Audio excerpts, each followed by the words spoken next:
Buenas noches a todos. Gracias por estar acá. Bien, tengo un montón de noticias. Vamos a comenzar entonces con los temas que tenemos para hoy sobre, bueno, presentarme como siempre. Soy Carlos Heredero, ya me conocen. GW for Miami significa, porque hay algunos que me han preguntado, Global Warming from Miami, ¿no? Porque al final aquí no se escuchan muchas voces en el sur de la Florida hablando sobre el tema.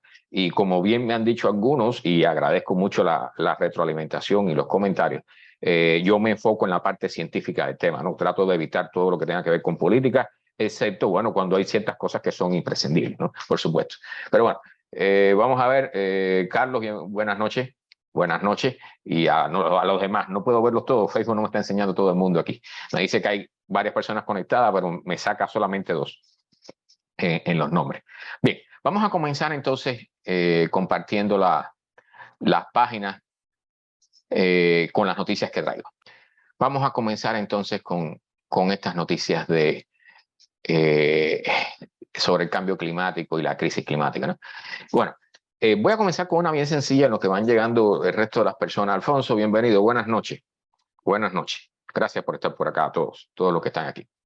Bueno, voy a comenzar con una noticia que aparentemente no tiene que ver mucho con el cambio climático, con la crisis climática, con el calentamiento global o como quieran llamarle.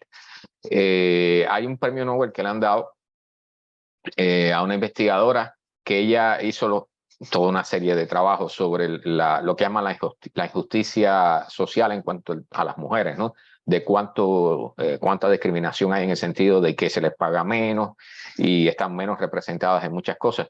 Y lo que quiero tocar sobre esto, brevemente, es la importancia que van a tener las mujeres en el futuro de la sociedad humana. ¿Okay? Brevemente, pero hay que reconocerlo. O sea, los que más van a sufrir el futuro que estamos dejando en el planeta, con todos los desastres que estamos creando, no solo, bueno, ahora estamos a punto de iniciar otra guerra allí en el Medio Oriente y toda esa serie de cosas, bueno, nosotros no aprendemos de la historia, pero realmente las mujeres, o sea, los que más van a sufrir van a ser los niños, los adolescentes, los jóvenes, que van a vivir en un futuro que va a ser mucho peor del que estamos viviendo ahora.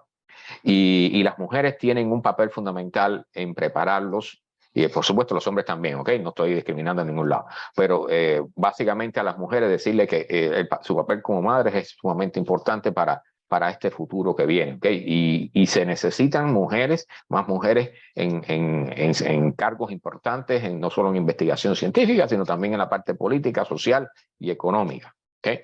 Bueno, vamos allá. Bienvenido Japón, es japonés, no puedo leer japonés, pero bueno, a veces él me hace la traducción y nunca, si es el mismo, espero que sea el mismo. Bienvenido, buenas noches, debe estar amaneciendo ya en Japón. Gracias por la sintonía. Bueno, Estados Unidos, y esto es una tendencia que estoy seguro que se está manifestando en todo el planeta, Estados Unidos está en camino a tener, a invertir la menor cantidad de dinero en ciencias, en investigación de ciencias y en desarrollo científico en las cifras más bajas en los últimos 25 años. Y esto es preocupante porque la ciencia, o sea, particularmente Estados Unidos, las naciones desarrolladas, Japón, Europa, Estados Unidos, son totalmente dependientes de la ciencia y la tecnología. Las personas no entienden eso y la ciencia y la tecnología es la que nos tienen en el punto que nos tenemos ahora. Entonces, el desarrollo tecnológico es parte de, bueno, hay que decirlo así, del poder que han tenido los países más desarrollados hasta el momento. Y cuando se reduce la inversión en ciencia y tecnología, eso es preocupante por muchas cosas, entre otras razones, porque el enfrentamiento del problema de la crisis climática requiere de avances científicos y requiere de trabajo con científicos que sean especializados en el tema y que puedan guiarnos a través de todo el problema. ¿Okay? Y esta es una noticia breve pero curiosa. Puse todas estas, creo que voy a tratar a ver si este es de Nature, de Nature, ¿no? Como lo llaman en español. Y dicen que los animales se asustan más con voces de humanos que con los rugidos de un león. Hicieron un experimento con bocinas, con baffles alrededor de un bebedero de agua en el desierto y resulta que, o sea, en la sabana de sudafricana, Y resulta que pusieron varios sonidos, incluyendo el rugido de un león, disparos y esas cosas, y voces humanas. Y los animales se asustaban más con las voces humanas que con todos los demás sonidos. Eso quiere decir claramente que nosotros estamos, bueno, obviamente somos los mayores depredadores en el planeta, ¿no? Y realmente los animales están aprendiendo a reconocer eso. Claramente, claramente. Bien. Y sigue la discusión, o sea, no se ha determinado exactamente hasta este momento cuál es el límite de calor que soporta el cuerpo humano. Bien, el cuerpo humano es una maquinaria térmica y necesita refrigeración. Entonces nosotros nos refrigeramos a través del sudor, la evaporación del sudor que sale en nuestra piel, el agua que sale por los poros de nuestra piel se evapora y se lleva el calor sobrante que genera nuestro cuerpo. Nuestro cuerpo es una máquina térmica. Entonces, hay un límite para el cual, a partir del cual ya la evaporación del sudor no nos refresca, hay un límite de temperatura. Entonces, hay una combinación que ya la he mencionado aquí otras veces, que últimamente no lo he vuelto a mencionar, pero en algún momento voy a tener que volver a tocarlo para recordarlo. Hay un límite de temperatura y una combinación de temperatura y humedad a partir de la cual ya el cuerpo no se enfría y colapsa. Entonces, dicen que a partir de los 35 grados Celsius, bajo una condición de humedad alta, el cuerpo comienza a sufrir y puede colapsar en 6 horas. O sea, la mayoría de nosotros, por ejemplo, que vivimos aquí en los Estados Unidos, tenemos aire acondicionado, pero hay personas que no. Las personas de Canadá, por ejemplo, cuando sufren un domo de calor en ciertas ciudades de Canadá, ha habido muchos muertos por culpa de esto. Entonces, este es un tema preocupante. O sea, no tenemos idea de cuál es el límite de temperatura que el cuerpo aguanta, aunque sabemos que hay un límite y que obviamente las personas mueren después de eso, pero, o sea, al menos conocerlo nos puede ayudar a tratar de prevenir cierta cantidad de muertes, ¿no? O sea, a limitar la actividad física o la presencia de las personas al exterior cuando estamos en un evento de un domo de calor o temperaturas sumamente elevadas. Entonces, vamos con... esta es una muy buena noticia y espero, o sea, esto ayuda a explicar cómo los países pueden cambiar de los combustibles fósiles a los combustibles, a las energías renovables.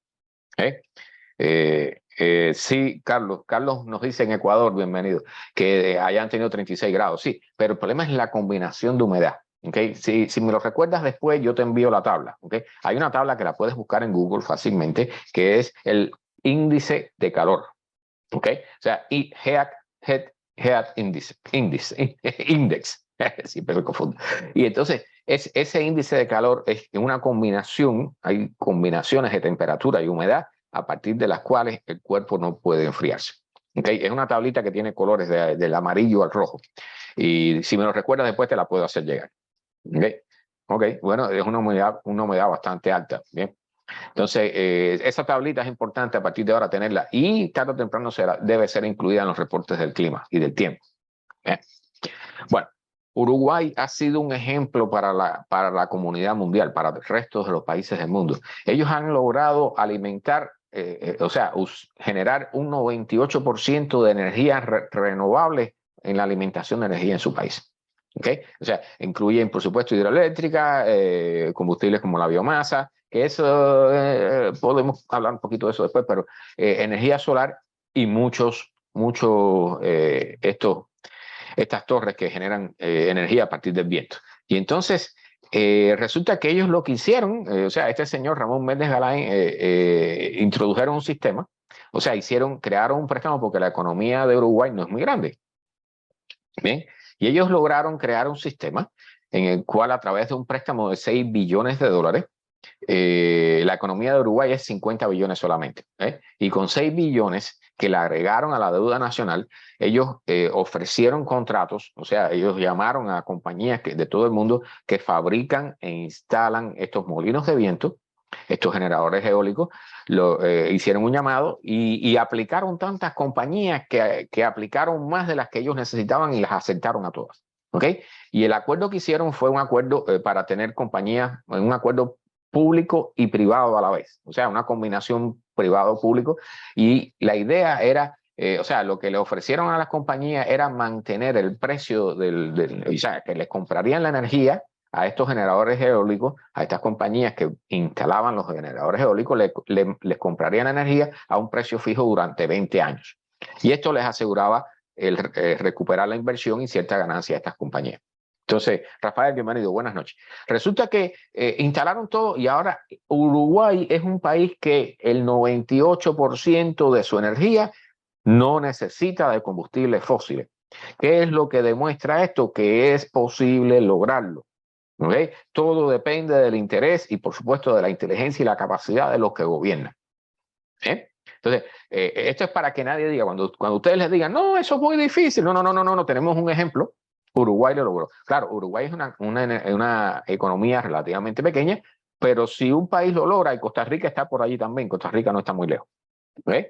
Para aquellos que les gusten buscar datos y hacer estadísticas, esas cosas pueden buscar. Entonces, realmente es posible. Es posible abandonar las energías fósiles. No, ¿por qué no se hace? Porque hay intereses, porque hay billete por en medio, mucha avaricia, mucho individualismo, mucho de todo, egoísmo y todo y de todo, ¿no? Y por supuesto hasta politiquería metida en el asunto. Pero es posible. Podemos lograr abandonar las energías fósiles. Bien, muy importante. Cuando quieran buscar un ejemplo, ahí lo tienen. Busquen Uruguay, si no, busquen, guarden este artículo, ¿ok? Y lo leen, lo estudian o se lo envían a aquel que tenga dudas de que si es posible o no abandonar las energías fósiles. Bien, pero se puede, definitivamente se puede. Bueno, el tema de los corales, tengo dos artículos aquí hoy, realmente es sumamente preocupante. Este investigador está buceando aquí en los Cayos de la Florida y están diciendo que lo que están viendo es una muerte en gran escala de los corales. ¿Ok? Sí, bien. Sí, Carlos me plantea el problema de que hay que tener ciertas condiciones para poder usar el viento, por ejemplo, o incluso la energía solar.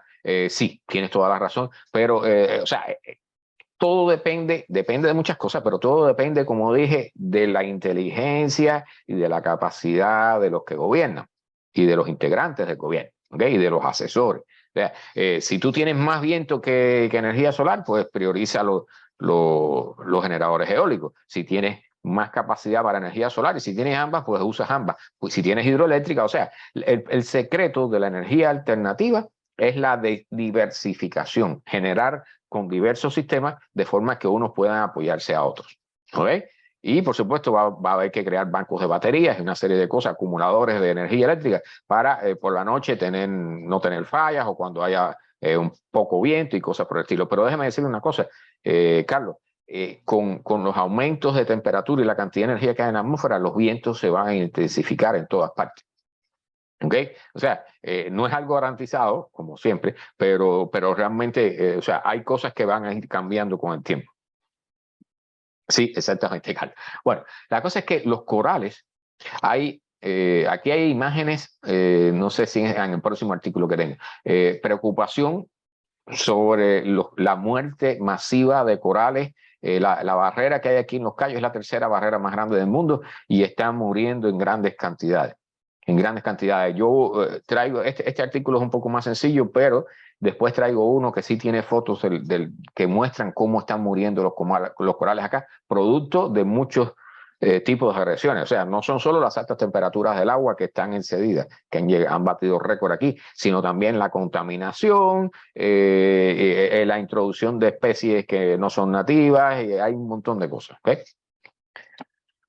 Bueno, este es un tema delicado, pero en algún momento hay que tocarlo. O sea, la relación entre cómo las religiones o las personas que participan en diferentes tipos de religiones ven el problema de la crisis climática. Y aquí hay una tablita muy seria, muy sencilla, que dice en porcentaje de los que son cristianos, los católicos hispánicos, los que son religiosos pero que no tienen afiliación con ninguna iglesia, tienen el mayor porcentaje de considerar que la crisis climática está siendo causada por los humanos. Y esas cifras se van reduciendo y adivines quiénes son los que menos toman en serio el problema de la crisis climática. Los evangélicos protestantes blancos. Okay. Lamentablemente, bueno, esta investigación, pueden decir todo lo que quieran y opinar, pero bueno, esa es una estadística que salió de una serie de entrevistas, ¿no? De estudios. Bueno, voy a virar esta página porque me interesa primero esta otra. O sea, el problema del niño, muchas personas no tienen idea. Bienvenido, Ariel, buenas noches. Buenas noches, bienvenido. El problema del niño, el tema del niño, muchas personas no tienen idea de cuán dañino o cuán importante es para la biosfera del planeta Tierra, incluso para la sociedad humana. ¿Okay? Y entonces este artículo, que yo les invito a buscarlo, está en Quartz, en el sitio web quartz.com. Estamos en aguas calientes, como dice, ¿no? Y realmente hablan aquí no solo de los efectos que puede ocasionar ahora. O sea, estamos en un periodo donde el niño está incrementando su intensidad y para este invierno que viene ahora va a ser bien intenso. No sabemos cuál será, si pasará por encima de los niveles, si estará intenso, si estará a mediana intensidad, pero va a ser un fenómeno que nos va a golpear. ¿Okay? Esto genera lluvias intensas en las zonas de California, por ejemplo, más humedad también aquí en el sur de la Florida, un invierno bien nevado en el noreste de Estados Unidos y hacia el oeste, noroeste de los Estados Unidos, de Norteamérica, genera olas de calor en medio del invierno. ¿Okay? En otras partes del mundo genera efectos también. ¿Okay? Aquí mencionan, por ejemplo, intensas lluvias en el sur de América, grandes sequías en Indonesia y Australia, y por supuesto el cambio climático está influenciando fuertemente, aumentando, amplificando el efecto del niño, ¿no? Pero dentro de los efectos que plantea este artículo, andan por aquí. El niño ha sido identificado en estudios hace más de 10.000 años, incluso quizás algunos millones de años también de antigüedad. Hemos logrado identificar que ya venía ocurriendo. Bien, pero la cosa es que el niño, por ejemplo, tiene capacidad para eliminar civilizaciones como estas dos civilizaciones que eliminó en Perú. Yo no voy a abrir el enlace, pero si buscan el artículo pueden leerlo con calma. ¿Okay? O sea, porque por supuesto el nivel de sequías o tormentas sumamente intensas puede acabar con civilizaciones incluyentes. Y no solo eso, aquí menciona el caso del guano. Aquí estamos hablando del niño que ocurrió entre los años 1877 y 1878. El guano de las aves, o sea, la caquita de las aves, se descubrió en esa época porque, y de hecho es uno de los, aunque muchas personas no tienen idea de eso, es uno de los detonantes de la revolución industrial y sobre todo la revolución en la agricultura, ¿no? Que permitió aumentar a niveles enormes la cantidad de población humana, porque aumentó la producción de productos agrícolas. Entonces, el guano de las aves, que contenía fósforo, o sea, eran los fertilizantes de la época, se creó todo un negocio enorme. Incluso Estados Unidos trató de controlar islas por acá abajo y todo. Las islas de guano, islas que tenían mucha población de aves, esas comenzaron a ser discutidas por las naciones, porque ese era un recurso que garantizaba una superproducción en la agricultura. Entonces, el fenómeno del niño de ese año, 1877, mató, o sea, casi todas las aves en una isla que había en la costa del Perú, donde se extraía gran cantidad de guano. Y al matar las aves, el guano se acabó y las lluvias que hubieron se llevó gran cantidad de guano que quedaba y entonces creó un gran problema. La industria colapsó y por ahí para allá todos los planes de agricultura que tenían que ver con esta alimentación de fertilizantes, pues se fueron, ya saben a dónde. Entonces, dice Carlos Andrade, sí, después yo te puedo enviar el enlace. Después te puedo enviar el enlace, esto recuérdame. Bien, entonces, realmente incluso no solo eso, dicen que el niño también, esta es una gráfica famosa que hay que ver cómo termina esto subiendo, ¿no? Pero realmente estamos rompiendo los récords de temperatura de muchas formas.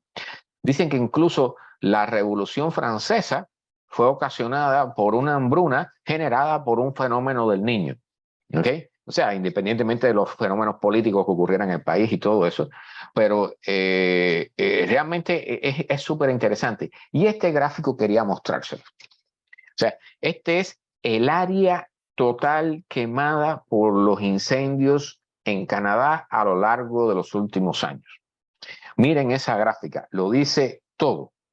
Lo dice todo. ¿Okay? O sea, lo que dicen es que el número de incendios normalmente en Canadá al año son unos 6.500 y que el número más o menos está constante, pero la diferencia es que la intensidad es mucho más grande y que se salen rápidamente de control y es muy difícil eliminar estos incendios. Entonces, la cantidad de hectáreas, la cantidad de terreno que se está quemando es mucho más grande.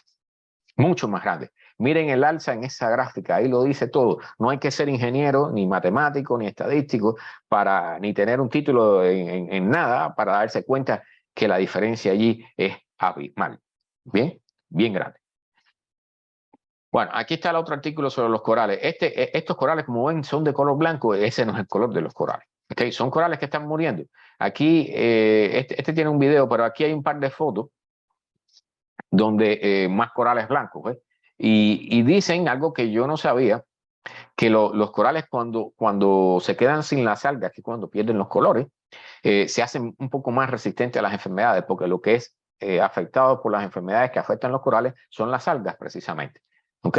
Entonces dicen que lo único beneficioso que tiene el hecho del el blanquecimiento, ¿no? El emblanquecimiento que se produce actualmente, que le llaman bleaching en inglés, pues que puede ayudar a evitar un poco las enfermedades, pero ellos están diciendo que la cantidad de corales que están viendo muertos aquí en el sur de la Florida no son buenas noticias para nadie. Bien, incluyendo para la industria del turismo del sur de la Florida. Recuerden que gran parte del turismo en Los Cayos es para buceo y el buceo es para ver los pececitos y los coralitos. ¿Ven? Entonces, los corales, por supuesto, tienen funciones importantes porque albergan dentro de ellos a un cuarto de todas las especies marinas, nos protegen contra la intensidad de las olas de los huracanes y las tormentas, tienen un valor económico para la pesca, pero también tienen un valor, por supuesto, para el turismo. ¿Ok? Entonces, realmente es preocupante. O sea, se sabe que no van a sobrevivir. O sea, lo que están hablando incluso de un 97% de pérdidas en los corales de ciertos tipos. Incluso algunos que ellos han sembrado, aquí hay, miren esto, o sea, terminan enfermándose y muriendo. Algunos que ellos habían sembrado y habían logrado recuperar ciertas poblaciones de coral, terminan emblanqueciendo y muriéndose. Ven aquí la diferencia entre el 22 y el 23, producto de la ola de calor que hubo acá en Los Cayos, ¿no? La ola de calor marina. Bien, y esto es una muestra absolutamente fehaciente, suficiente para darnos cuenta que realmente estamos metidos en un problema. Bueno, no sé, me imagino que ya algunos sepan, aunque yo no las he visto aquí en los Estados Unidos, que por ejemplo en Alemania hay bolsitas de supermercado que son biodegradables.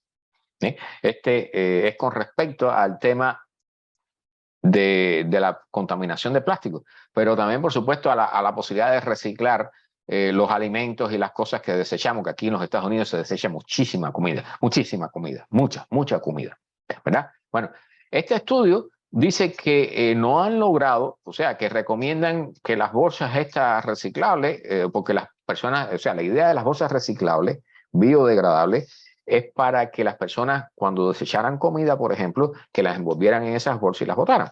Y resulta que esas bolsas también contienen plástico. Entonces, son biodegradables hasta cierto punto, pero contienen suficiente plástico como para que en el proceso de tratar de recuperar de esos alimentos, crear compost, o sea, una especie de fertilizante biológicamente aceptable, realmente cuando esas bolsitas están incluidas, comienzan a tener, el compost comienza a traer microplásticos y esos microplásticos, por supuesto, se incorporan a toda la cadena alimenticia. Entonces, la recomendación de los científicos es que no vale la pena. O sea, realmente estamos en un punto donde hemos metido la pata tan profundamente que ya no tenemos arreglo a las cosas a los problemas que estamos creando. Y de esos temas voy a tocar 2 o 3 aquí. Voy a cambiar esta página para acá, para tocar primeramente la anterior. A ver. Sí. Porque están las 2 páginas iguales. Algo pasó allí. No importa. Bueno, este fue un ómnibus de hidrógeno.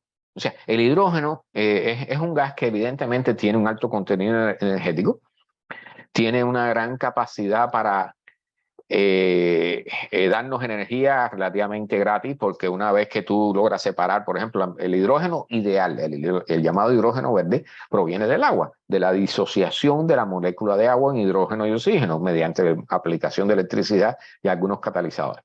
¿Bien? El hidrógeno es un gas que es extremadamente ligero, se escapa por cualquier pequeña rendijita o incluso tienen la capacidad de dañar el tanque donde esté almacenado durante 5 o 6 años de uso. El tanque comienza a sufrir por parte de la agresión del hidrógeno y hay que sacarlo de circulación y poner uno nuevo. ¿Okay? Se dañan los tanques, se dañan los circuitos, porque hay que trabajar también a muy altas presiones, creo que 700 atmósferas, unas variedades. Entonces, realmente el hidrógeno es extremadamente combustible y cuando encuentra una llama o una chispa, bueno, ya sabes, ¿no? Entonces, este fue el caso de un ómnibus que, o sea, son cosas que vamos a tener que enfrentar. No estoy diciendo que esté mal usar el hidrógeno. Lo que estoy diciendo es que vamos a tener que enfrentar este tipo de situaciones y mejorar nuestra tecnología de aplicación y de uso del hidrógeno, porque realmente el hidrógeno es un gas que es muy útil, pero es problemático. Es realmente problemático. Entonces, a ver si acá yo tenía ajá, esta es la otra página. Realmente en California, y este lo mencioné el domingo pasado, una ciudad quería cambiar todos sus ómnibus de diésel, ya viejos también, a ómnibus eléctricos. Pero esta es la ciudad de Santa Cruz. Bien, resulta que allí hay muchas elevaciones, hay muchas lomas, muchas montañitas pequeñas. ¿Ok? Entonces resulta que cuando probaron los ómnibus eléctricos que iban a comprar, los cargaron con sacos de arena, ¿no? Para simular el peso de las personas y todo. No podían subir las lomas de la ciudad. Los ómnibus eléctricos, cuando lograban llegar arriba, no tenían batería para regresar. Se les agotaba la batería. ¿Ven? Entonces, esta ciudad decidió dejar a un lado la compra de buses eléctricos y decidió comprar buses de hidrógeno. Entonces, la historia es que, o sea, el problema del cambio de energía, recuerden que el petróleo, y hay que reconocerlo, el petróleo, la gasolina, tienen, y el gas, tienen una energía altamente concentrada, es relativamente segura, relativamente segura. Recuerden que también les hablé hace unos programas atrás de la cantidad de incendios de automóviles, porque cada vez que hay un incendio de un Tesla o de un automóvil eléctrico, enseguida la prensa lo saca. Pero realmente aquí en los Estados Unidos hay más de 400 incendios de automóviles todos los días, no al año, no al año, todos los días. ¿Bien? O sea, la gasolina es relativamente segura, pero también tiene sus peligros. ¿Bien? Entonces vamos a tener que adaptarnos a un elemento más peligroso que es el hidrógeno, porque realmente es más energético, pero va a haber que usarlo. No va a quedar otro remedio. ¿Bien? Y los automóviles de batería, cuando cogen candela, cuando se prenden en fuego, son un problema. Bien, para aquellos que los usan. Los chinos y los indios están preocupados porque las reservas de agua que ellos tienen, una buena parte vienen de los Himalayas, de las nieves perpetuas, los hielos, los glaciares de los Himalayas. ¿Bien? Entonces, están preocupados porque dicen que aquí, que incluso en el Everest se ha reducido su altura en 2 metros por el derretimiento del hielo, de las nieves perpetuas. Entonces, ahora los chinos están instalando, esto le llaman las torres del agua, ¿no? A los Himalayas, porque son los alimentos de este preciado líquido para todas las poblaciones que viven en los alrededores. Entonces, están instalando decenas de estaciones meteorológicas para tratar de tener una mejor idea, porque además, como hay derretimiento en gran escala de estos hielos y de estas nieves, pues entonces se crean represas naturales en algunas zonas donde va creciendo el nivel del agua hasta que no soporta y se rompe, y entonces tienen inundaciones en pueblos.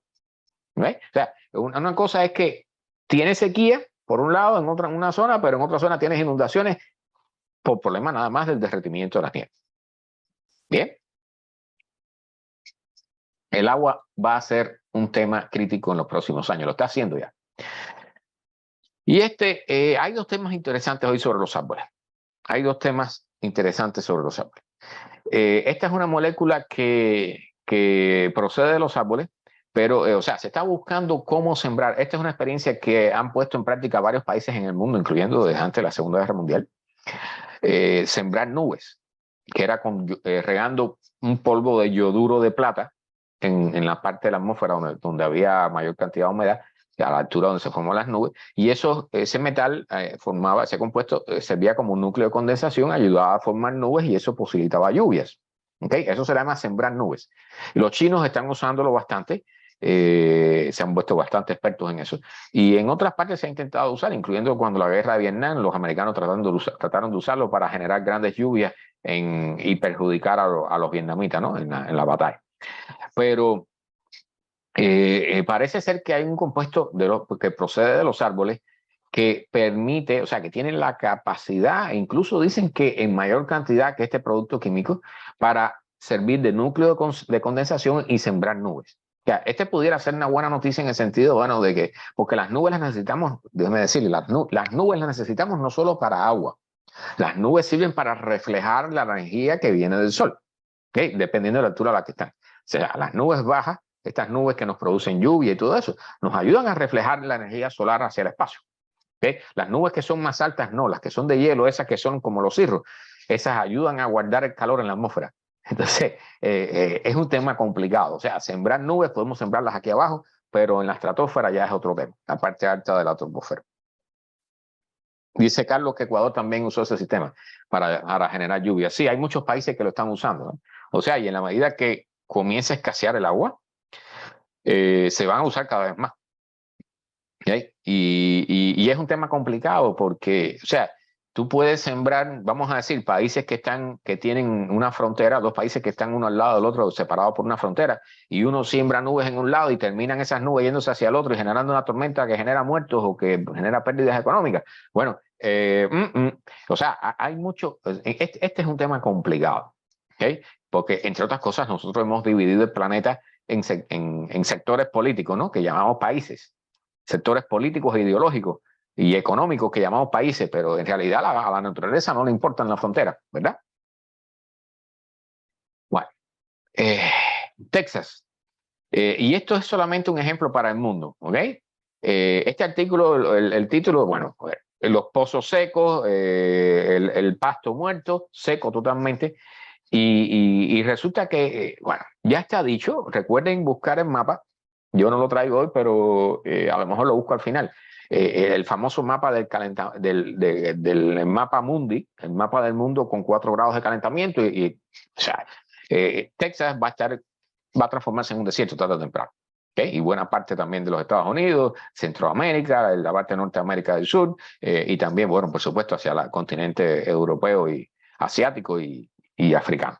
Pero en este caso aquí ya se nota, ¿okay? O sea, ya están hablando los ganaderos, y esta es una foto de cómo se ve. Por supuesto, este que está a la derecha debe estar regando el pasto con agua de pozo o algún agua que tiene todavía un poco en el pozo, pero el otro ya no tiene.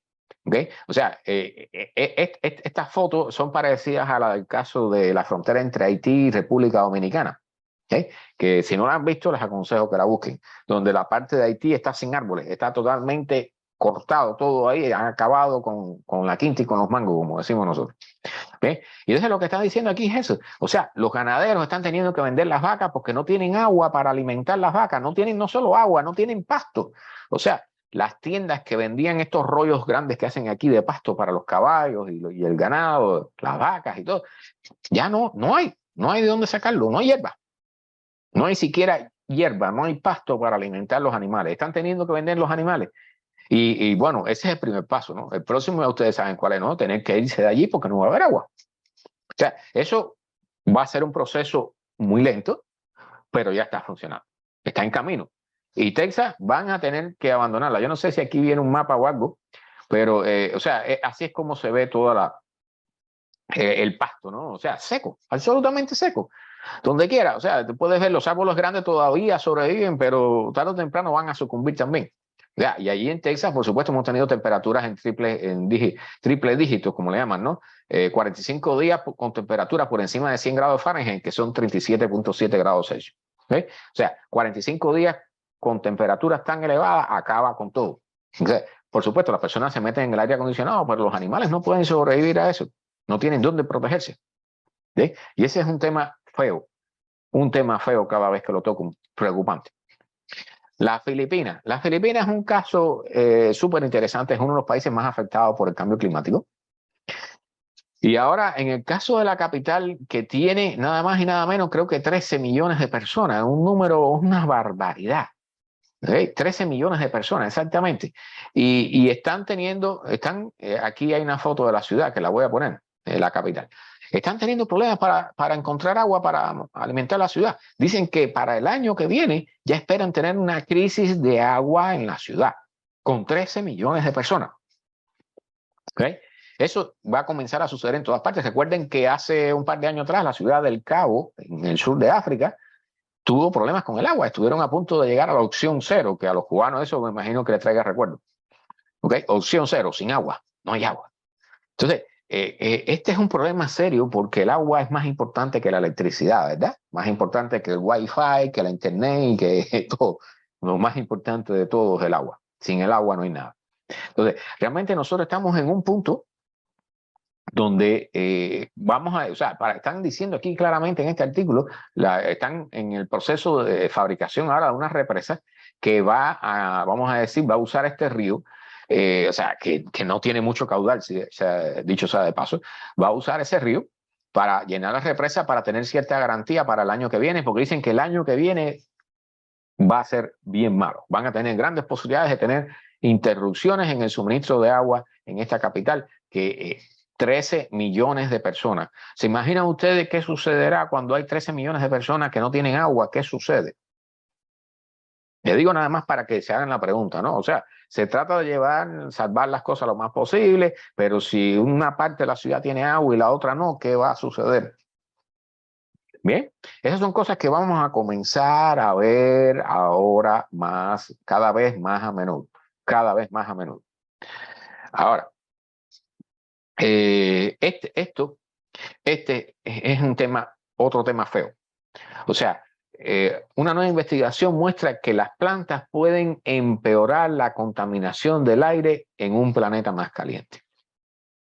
O sea, nosotros siempre hemos suponido, hemos esperado y hemos pensado que los árboles nos van a ayudar a resolver el problema del calentamiento global. Y sí, es cierto, en ciertas partes, hasta cierto punto.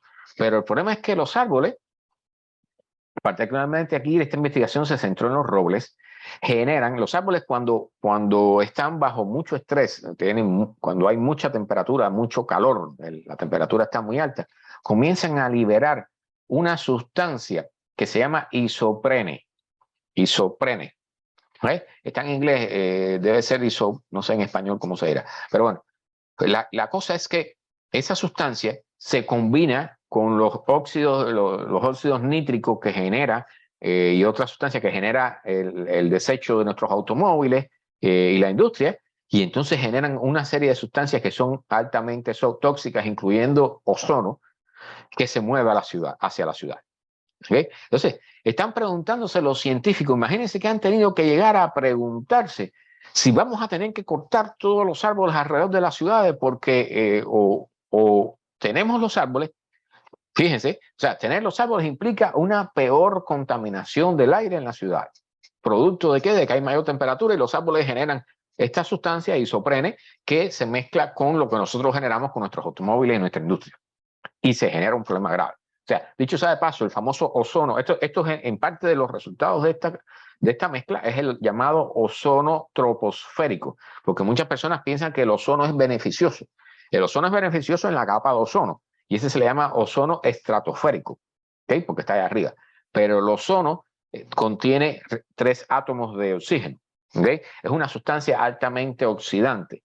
Entonces, es venenosa para ser respirada por los seres vivos. ¿Okay? El ozono no debe ser respirado por nosotros ni por los animales. Entonces, el ozono troposférico es tóxico, es dañino.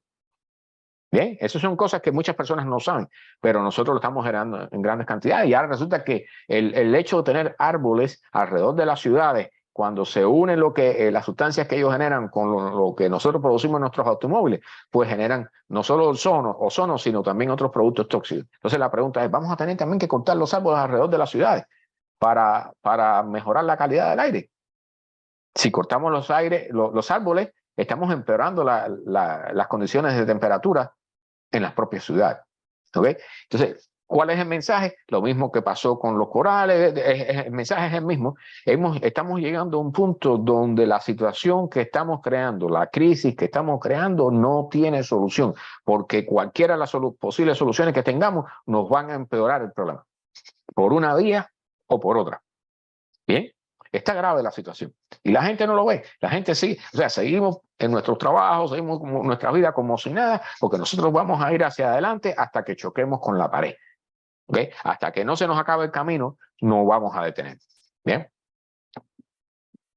Entonces, este es otro caso también que tiene que ver con los árboles, que están preguntando, porque, o sea, hay incluso grupos a los que se le están pidiendo donaciones y siembran árboles y tú das dinero y toda esa serie de cosas. Y las compañías, hay compañías que pagan, o sea, parte de su ganancia la dedican a pagar la siembra de árboles y eso se supone que corrige un poco sus emisiones de gases de efecto invernadero, particularmente del dióxido de carbono. Y resulta que aquí hay una advertencia muy importante porque el hecho, o sea, dicen que nos estamos enfocando tanto en el problema de la crisis del carbono, de los gases de efecto invernadero, que estamos descuidando la parte de la biodiversidad, que es fundamental para la supervivencia de la biosfera y de nosotros, por supuesto. Entonces, dicen que cuando dedicamos grandes espacios, o sea, por ejemplo, en una sabana, comenzamos a sembrar árboles ahí de un mismo tipo, lo que estamos creando es un problema, porque los árboles sí almacenan carbón, que dicho sea de paso, ahora voy a tocar ese tema, con una investigación que salió hace como unos 6 meses atrás. Dedicamos esos árboles a sembrar carbono, pero esos árboles no van a ayudar a la biodiversidad en la zona y si se incendian y se queman, ese carbono regresa a la atmósfera y se perdió todo el esfuerzo que se hizo. ¿Okay? Entonces, una de las cosas que plantea este estudio es que, y este artículo, es que las propias sabanas, o sea, debieran dejarse así porque las sabanas y las ciénagas son acumuladores de carbón y ese carbón se acumula en el suelo, no encima de la superficie como el caso de los árboles. Entonces, hay muchas cosas a tener en cuenta. Entonces, estamos centrándonos, lo que dicen los científicos aquí está bien claro. Nos estamos centrando demasiado en el tema de la captura de carbono con árboles y estamos olvidando la biodiversidad, que es la base de la vida en la Tierra. Entonces, este problema se suma a todos los demás y volvemos al mismo punto de enfoque. O sea, estamos tratando de solucionar el problema cuando tratamos de hacerlo. Estamos tratando de solucionar el problema con medidas que empeoran otras crisis que hay en el planeta, incluyendo la de la biodiversidad. ¿Veis? Porque nosotros estamos creando la 6ª extinción masiva. Me imagino que ya todos lo sepan. ¿Veis? Del Pozo, mi hermano, buenas noches. Del Pozo dice, hay que eliminar los automóviles de combustión. No solo los automóviles de combustión, hay que eliminar gran parte de los automóviles del sector privado. O sea, el automóvil que yo tengo, todo eso hay que irlo eliminando. No solo porque los automóviles eléctricos nos van a resolver una parte del problema, pero no nos van a resolver todo. Recuerden que todos los automóviles eléctricos actuales, todos, se producen, ¿saben con qué? Con energía del petróleo. ¿Okay? No con energía eléctrica proveniente de una planta con paneles solares, ni con molinos de viento. ¿Okay? Entonces, realmente hay cosas allí. Y un dato importante. O sea, todas las emisiones de dióxido de carbono y gases de efecto invernadero que se ahorran con la producción de un automóvil eléctrico, todas son las equivalentes a la producción, a la fabricación de 2 metros de carretera. ¿Okay? O sea, la contaminación que generan los automóviles no es solo la que generan los automóviles por sí mismos, sino también por el hecho de que tenemos que construir carreteras y la producción de asfalto y concreto y todas esas cosas requiere cantidades enormes de energía y requiere cantidades enormes de petróleo y genera cantidades enormes de gases de efecto invernadero. Por eso es que hay que reducir el movimiento, hay que reducir la cantidad de carretera, de fabricación, de cemento. El cemento hay que transformarlo completamente, que es una de las industrias más contaminantes del planeta también. Creo que es el 8%, una cosa es. Entonces, realmente, o sea, estamos metidos en un problema tan complicado que no va a ser fácil encontrar la solución, porque hemos dejado para después la necesidad de las soluciones, las hemos ido dejando para el futuro, para después, porque tenemos que seguir creciendo y creciendo la sociedad y creciendo la economía y creciendo la industria y creciendo todo y creciendo la población. Y ese es el problema fundamental que tenemos. No podemos seguir creciendo. El planeta tiene límites, no es infinito. Bien. Bueno, este es un caso aquí, particularmente en la Florida, que yo los admiro realmente. O sea, adolescentes, muchachos jóvenes que están comenzando a luchar porque saben que el mundo en el que van a vivir va a ser un desastre. El mundo que les estamos dejando a la juventud y a los adolescentes y a los niños, a nuestros hijos, a nuestros nietos y a nuestros bisnietos, es una porquería. Es una porquería. Entonces, realmente ahora ellos están luchando porque en este caso, aquí en el condado de Manatí, quieren ya ajustar para que, o sea, cuando tú tienes ciudades y establecimientos urbanos, tiene que haber una franja que le llaman un buffer, ¿no? Una franja donde se pueda acomodar a que la naturaleza tenga un pequeño espacio para de ahí para allá comenzar a la zona que sea totalmente natural. Aquí en la Florida eso es sumamente importante en los llamados Everglades. Que no son pantanos en el sentido estricto de la palabra, más bien es como una especie de río gigantesco. Entonces, esa franja, esa franja buffer entre la naturaleza y los establecimientos urbanos se estableció en 50 pies aquí en este condado. Y ahora quieren reducirlo a 15. Y todos, no solo los niños, no están hablando de los niños, los científicos, todos los que están estudiando sobre el tema dicen que no se debe cambiar eso. ¿Y por qué es la idea? Porque, por supuesto, cuando tú quitas 50 menos 15, ese espacio que estás dando permite estirar un poco más allá a las ciudades. Porque la idea es seguir estirando las ciudades, no solo para tener más personas, sino para hacer más billetes. Porque al final de la idea de todo es hacer más billetes, que un grupo de personas, que generalmente son pequeños, tengan más dinero. Eso es todo. Entonces engañan a la gente diciendo que van a tener más empleo y todo eso, pero el único objetivo es que alguien va a hacer más billetes. Entonces vamos a continuar destruyendo lo que queda de la naturaleza, que ya no es mucho. Recuerden que nosotros, la biomasa que incluyen a los seres humanos y a todos los mamíferos que nosotros que necesitamos para alimentarnos, las vacas, los cerdos y el ganado, los carneros y todo eso, cuando unimos todo eso, la biomasa de la cual incluyen los humanos y a todos los animales de los cuales ellos dependen, que son criados por nosotros, es más del 90%. O sea, la biomasa de los mamíferos salvajes creo que es el 3 o 4% ya en el planeta. Hemos acabado con todo. Entonces, estamos en el caso, yo repito siempre, el caso de las bacterias. ¿Ok? El caso, ahora voy a hablar del problema del acero, Carlos. El caso de las bacterias, usted pone un grupo, o sea, crea un caldo de cultivo, pone un caldo de cultivo en un disco esto de experimentación biológica, pone un caldo de cultivo allí y pone una bacteria y la bacteria se empieza a alimentar y a multiplicarse constantemente. Hasta que se multiplica tanto que todas se comen toda la comida y al final todas se mueren porque se quedan sin comida. Entonces no estamos en camino a eso, estamos cumpliendo con una ley de la naturaleza, así es como funciona la vida en cierta parte, más o menos, ¿no? Hay mecanismos que se supone que regulen, pero nosotros estamos desregulados totalmente, nosotros no tenemos un depredador que nos controle la población. Debimos haberlo hecho nosotros mismos, con nuestra supuesta inteligencia. No lo estamos haciendo, no lo estamos haciendo. Carlos, me hablas del caso del acero. El acero requiere cantidades enormes de carbono para producir el acero a partir de hierro, pero además se necesitan cantidades enormes de energía eléctrica y toda esa, en la mayoría de los casos, se saca de centrales termoeléctricas, de quema de carbón, de petróleo o de lo que sea. ¿Bien? Y sí, el acero va a ser, y el acero y el concreto son temas difíciles. Recuerden que hay una crisis de la arena. Hay una crisis de la arena. No hay suficiente arena para seguir produciendo edificaciones.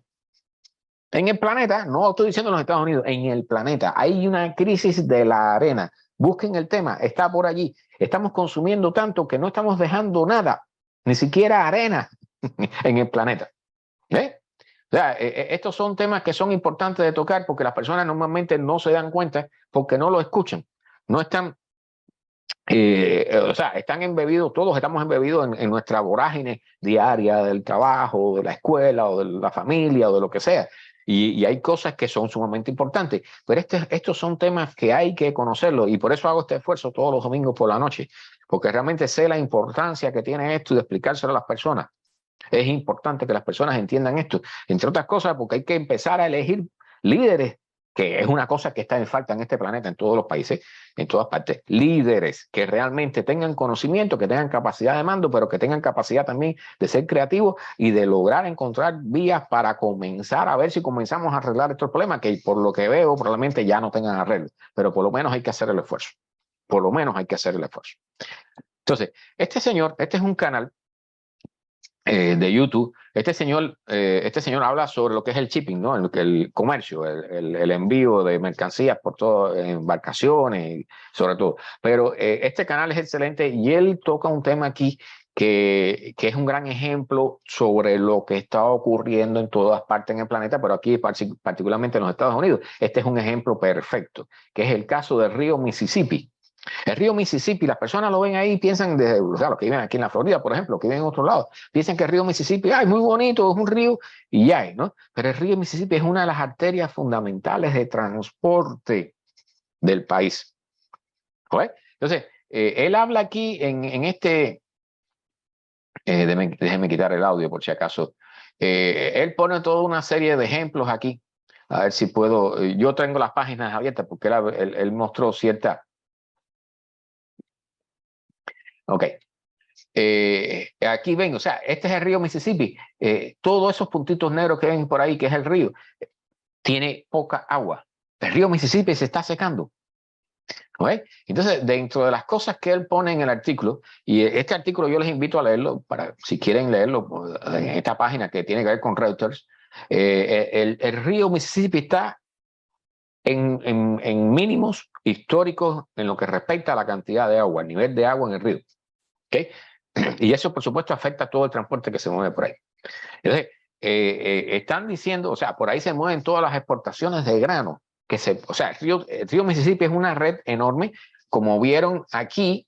O sea, todos estos son afluentes del Mississippi, todos esos puntitos verdes. Por allí se mueven cargas que terminan saliendo por el río Mississippi hacia el Golfo de México. ¿Ok? Entonces, o sea, es una vía de transporte imprescindible. Y eso sucede también, por ejemplo, en Uruguay, allá abajo, creo que era Uruguay, no recuerdo si era Paraguay, lo que llaman la triple frontera, Argentina, Brasil. Hay una zona ahí donde los ríos también están a un nivel tan bajo que ya prácticamente es imposible mover cargas por ahí.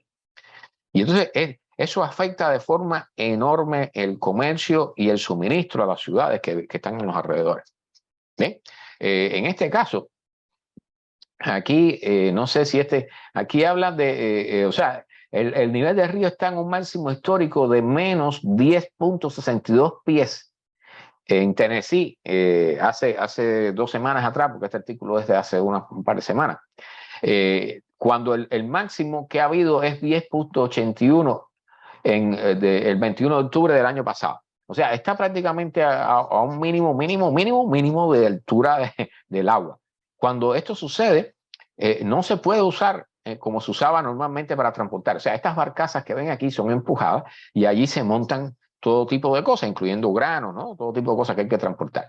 Y resulta que aquí, por ejemplo, para que vean, o sea, la transportación en Estados Unidos para el año 2017, por camiones se movieron 12.800 toneladas. Ahora se está refrescando la página.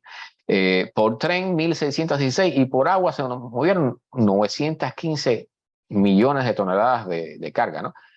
Para el 2023, más o menos la misma cantidad. Y se espera que para el 2050 se muevan por agua, que una buena parte, la mayoría de ellos se mueven por el río Mississippi, 1.238 toneladas. Yo no sé cómo lo van a lograr. O sea, el río Mississippi se está secando. ¿Okay? Es un efecto de la sequía que está no solo aquí abajo, sino en todos los afluentes del río en las partes más norte, más hacia el norte también. ¿Okay? Entonces, en la medida que se reduce el flujo, no se puede transportar la misma cantidad de carga.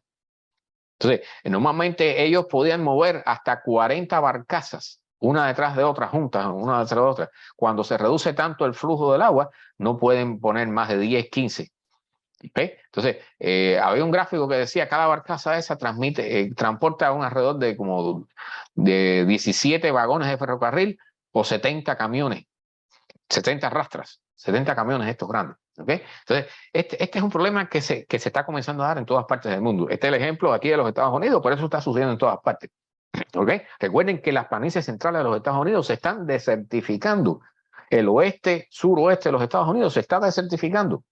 La ciudad de Las Vegas va a desaparecer y muchas otras ciudades, Los Ángeles, probablemente en algún momento se ponga crítico eso ahí porque hay falta de agua por el río Colorado que está teniendo problemas graves. Ahora hubo una pequeña solución al problema porque hubo lluvias enormes ahí, lo que llaman un río atmosférico que entró desde el Pacífico y ayudó, contribuyó a rellenar un poco las represas allí y alivió un poco la situación. Pero tarde o temprano el río Colorado se va a secar. Cuando eso suceda, ¿qué va a pasar con ciudades como Los Ángeles, Las Vegas, todas esas ciudades, incluyendo parte del lado ya de la frontera con México? Todo eso va a ser un desastre. ¿Okay? Todo eso está en camino. Todo eso está en camino. Y entonces aquí tengo, para aquellos o sea, este es el Buró de Estadísticas de Transportación de aquí de los Estados Unidos, que son datos que ustedes pueden buscar fácilmente, están en internet disponibles. Lo que pasa es que nosotros no las usamos normalmente porque no nos interesa el tema, ¿no? Ni sabemos que existe. Pero realmente la mayor parte del transporte que se mueve en la zona esta de aquí del centro de los Estados Unidos se mueve por agua, por el río Mississippi. El 56%. Fíjense que los camiones solamente mueven en esta zona el 6% de las cargas. ¿Okay? El resto, el 56%, la mayor parte, se mueve por barcazas por el río Mississippi y sus afluentes. ¿Okay? La otra parte importante, bueno, por tren y una parte por tubería, que ya es lo que es combustible y eso, ¿no? Pero realmente es un problema grave.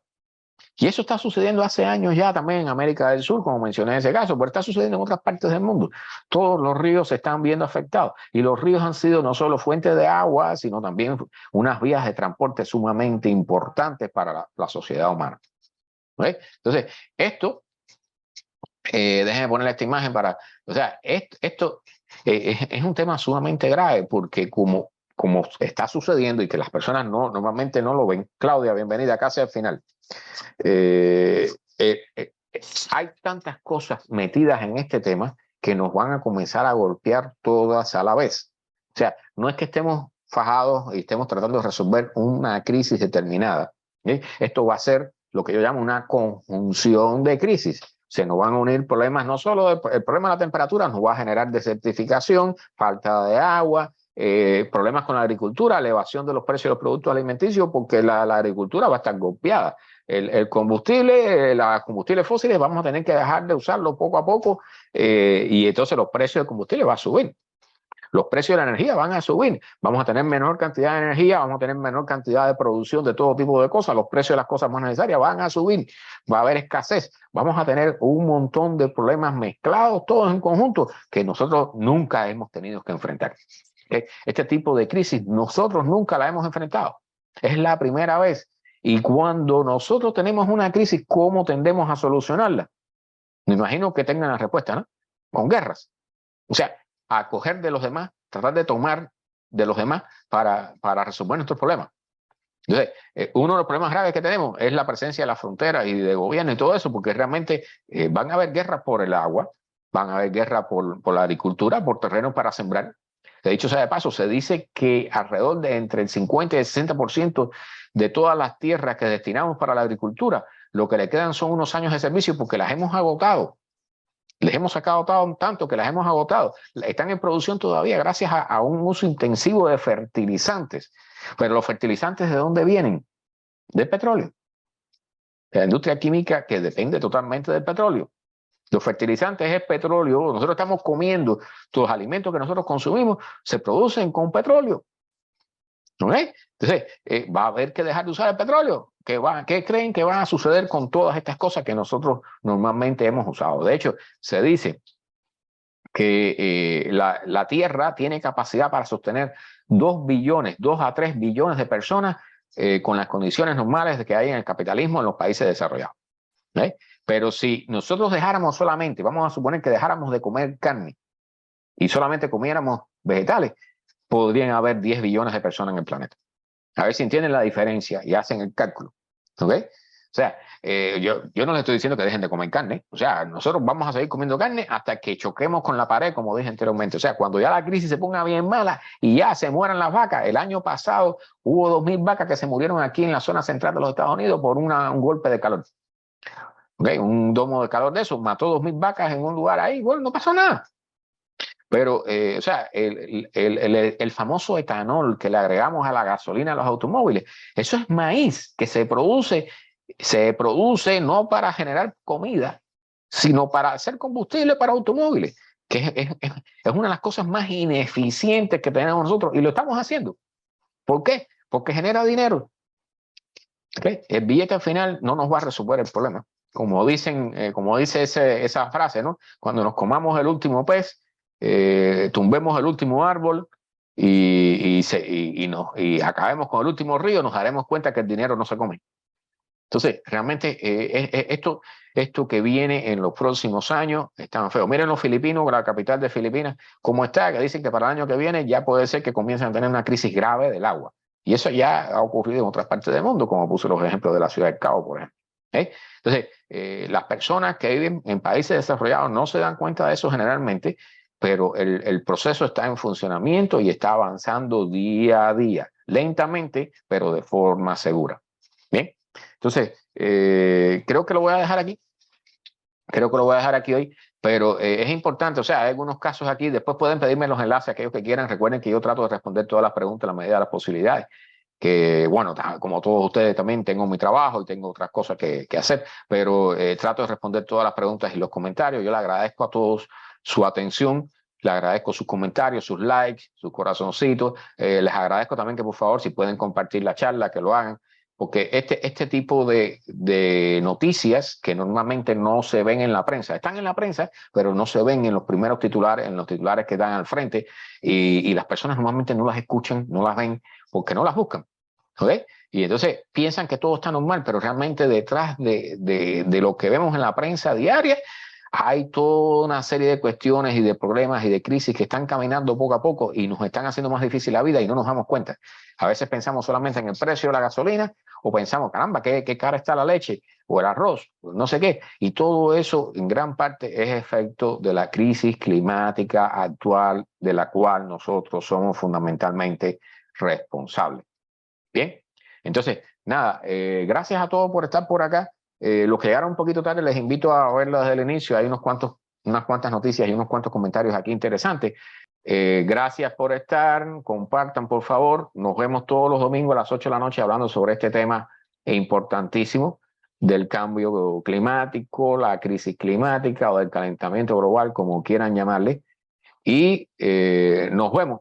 Nos vemos el próximo. Recuerden que los miércoles también hago un vivo hablando sobre noticias de ciencia, tecnología, astronomía, inteligencia artificial, acá también en vivo en Facebook. Y los domingos los dedico a este importantísimo tema, que es una de los temas más importantes de toda la historia de la humanidad. Lo que viene para los próximos años es sumamente difícil.